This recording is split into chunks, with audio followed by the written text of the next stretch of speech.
Hello everyone, Ankita's ব্লগে তোমাদের সবাইকে অনেক অনেক ওয়েলকাম। আজ আমি তোমাদের সাথে শেয়ার করব কচুর লতি রান্না কিভাবে তৈরি করে। চলো, আমি কচুর লতি বানানোর জন্য যা যা উপকরণ নিয়ে নিয়েছি সেগুলো হলো, এই যে আমি কচুর লতি নিয়ে নিয়েছি, এই চিংড়ি মাছটাকে আমি ভেজে তুলে নিয়েছি, হালকা করে ভেজে। আর এই যে সর্ষে বাটা, আমি এখানে কালো আর সাদা সর্ষে বেটে নিয়েছি। আর এই যে কাঁচা লঙ্কা। চলো এবারে কিভাবে তৈরি করে সেটাই দেখে নিই। আমি এখানে কড়া বসিয়ে দিয়েছি, কড়ার মধ্যে দিয়ে দেবো আমি জল। কড়ার মধ্যে আমি পরিমাণ মতো জল দিয়ে দেবো লতিটাকে সেদ্ধ করার জন্য। আমি এখানে জল দিয়ে দিয়েছি কড়ার মধ্যে, জলটা গরম হওয়া অবধি আমি অপেক্ষা করব। জলটা আমার গরম হয়ে এসেছে, এবার আমি দিয়ে দেবো নুন। পরিমাণ মতো দিয়ে দিলাম নুন। নুনটা আগে দিতে হবে লতির আগে, কেননা গলা কিটোবে। কেউ ঠান্ডা জলে লতিটা দেবে না, তাহলে কিন্তু গলায় ধরতে পারে। ওই জন্য জলটা গরম করে নিয়ে আগে নুন দিয়ে দেবে, তারপরে জলটা যখন ফুটবে তারপরে লতিটা দিয়ে দেবে। দেখো জলটা আমার ফুটে গেছে, এবার আমি দিয়ে দেবো কচুর লতিগুলো।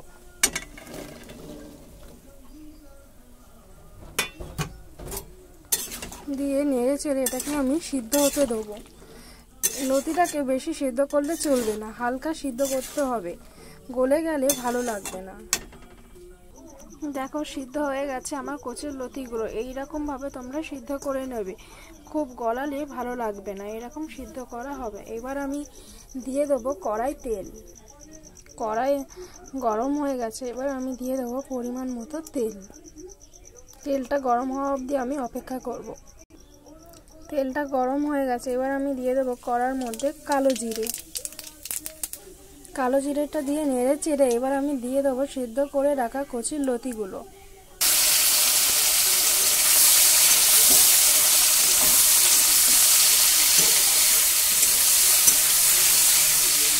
ভালোভাবে ভেজে নেব কচুর লতিগুলো।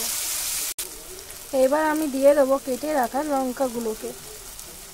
এই দুটো লঙ্কা দিয়ে দেবো, দিয়ে লতির সাথে ভালোভাবে ভেজে নেব। লতিগুলো ভালোভাবে ভাজা অবধি আমি অপেক্ষা করব। এবার আমি দিয়ে দেবো হলুদ, পরিমাণ মতো হলুদ। হলুদটা দিয়ে ভালোভাবে নেড়ে চেড়ে নেব।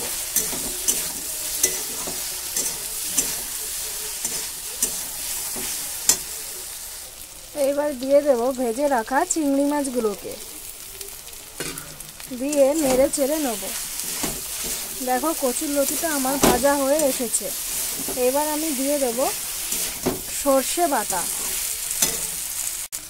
যেহেতু লতিগুলো সিদ্ধ করার সময় আমার নুন দেওয়া ছিল, তাই আমি নুনটা দেবো না। আর সর্ষের মধ্যেও আমি নুন বেটে রেখে দিয়েছি, নুন দিয়ে সর্ষেটা আমি বেটেছি। এবার দিয়ে দেবো সর্ষে, দিয়ে দিয়েছি আমি সর্ষেগুলো দিয়ে এবার নেড়ে চেড়ে নেব। এবার দিয়ে দেবো আমি অল্প করে জল,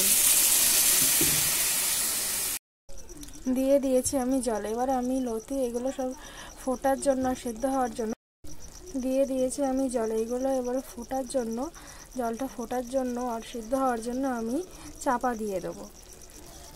দেখো তরকারিটা আমার ফুটে গেছে, এবার আমি দিয়ে দেবো চিনি। দিয়ে দিলাম অল্প করে চিনি, তোমরা স্বাদ বুঝে দিয়ে দেবে চিনি। দেখো পুরো আমার জলগুলো শুকিয়ে গেছে, আমার হয়ে এসেছে লতিটা। এবার আমি লাস্টে দিয়ে দেবো অল্প করে কাঁচা তেল। তৈরি হয়ে গেছে আমার কচুর লতি দিয়ে চিংড়ি মাছের এই রান্নাটি। তোমাদের যদি এই রান্নাটি ভালো লাগে তাহলে তোমরা বাড়িতে অবশ্যই ট্রাই করে দেখতে পারো, খুবই ভালো লাগবে। আর আমার ভিডিওটি ভালো লাগলে একটা লাইক করে দিও, আর খুব ভালো লাগলে সাবস্ক্রাইব করে দিও। দেখা হচ্ছে পরের ভিডিওতে।